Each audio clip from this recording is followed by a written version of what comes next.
윤석열 정권의 친위 쿠데타 획책과 외환 유치 기도를 단죄하고 확장 억제와 동맹 폐기로 자주, 평화, 평화통일, 반핵, 군축의 전기를 마련하자 윤석열 정권이 파쇼 통치와 장기 집권을 꿈꾸며 친위 쿠데타를 획책했다.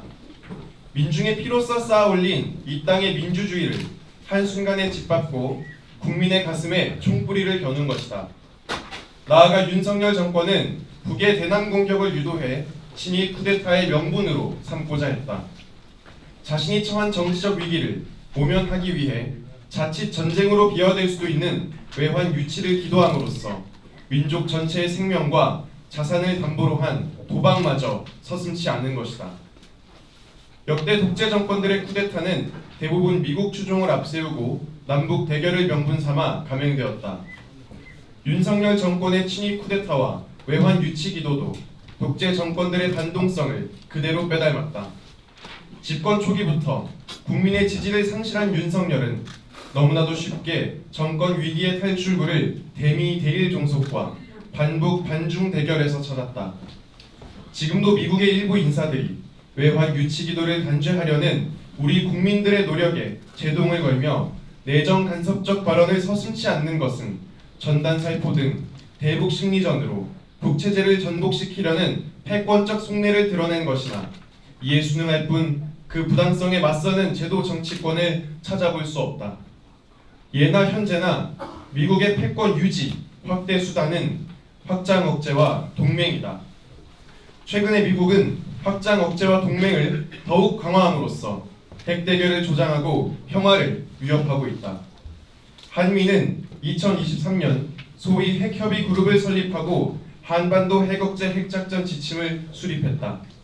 이 지침은 한반도의 전략자산의 전개 빈도와 강도를 높이는 한편 미군의 핵전력과 한국군의 첨단 재래식 전력을 통합 운용하는 이른바 CNI 핵 재래식 통합을 주된 내용으로 한다. CNI를 통해 핵 운반 수단의 생존성을 높이고 핵 타격의 정밀성을 개선해 그 효과를 증대시킴으로써 대북 억제와 위협을 극대화하겠다는 정책적, 전략적 차원의 확장 억제 강화다. 이에 앞서 미국은 재래식 전력 주도의 인도태평양사 한미연합사의 대북작전계획 5015와 2022를 수립했다. 핵전력 주도의 미국 전략사령부의 대북작전계획 8010-12도 운용되고 있다.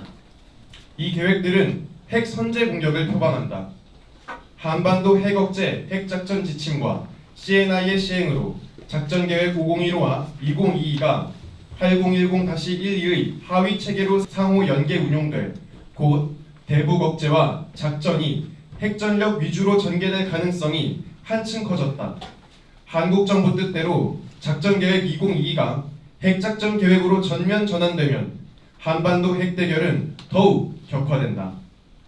미국은 트럼프 1기 정권에서 5에서 7킬로톤의 저위력 핵탄두를 개발하여 2019년 핵잠수함에 실전 배치했다.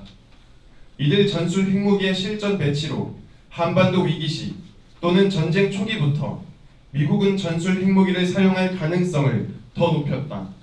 트럼프 2기 정권에서 잠수함 발사 순항 미사일에 이들 전술 핵무기를 장착하면 미국의 핵사용 문턱은 한층 더 낮아진다. 북은 2012년 핵법령을 개정해 방어적 핵교리를 선제적, 공세적 핵교리로 전환했다. 선제 공격을 표방한 인도 태평양사의 작전계획 5015와 2022에 맞대응한 것이다. 북핵법령 6조 4항은 유사시 전쟁의 확대와 장기화를 막고 전쟁의 주도권을 장악하기 위한 작전상 필요가 불가피하게 제기되는 경우에 핵무기를 사용할 수 있다고 규정하고 있다. 북은 또한 화산 31 등 전술핵무기를 8종류의 운반수단에 장착해 실전 배치했다. 무인수중 공격정, 단거리 탄도미사일 등으로 미군 등을 선제 공격한다는 것이다. 이렇듯 북미는 선제 공격 작전계획 수립과 전술핵의 실전 배치로 핵사용 문턱을 낮추고 핵 의존도를 높임으로써 지구상 그 어느 지역보다도 첨예한 벌이고 있다. 북미 상호 확장 억제 강화는 동맹 강화의 필연적 산물이다.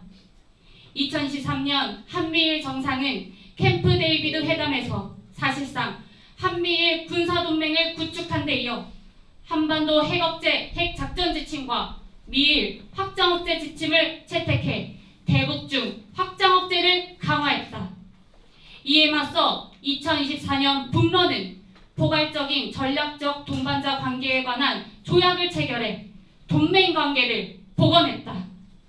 이 조약 4조 전시 군사원조와 8조 평시 방위 능력 강화는 러시아의 대북 확장 억제 제공 가능성을 내포한다.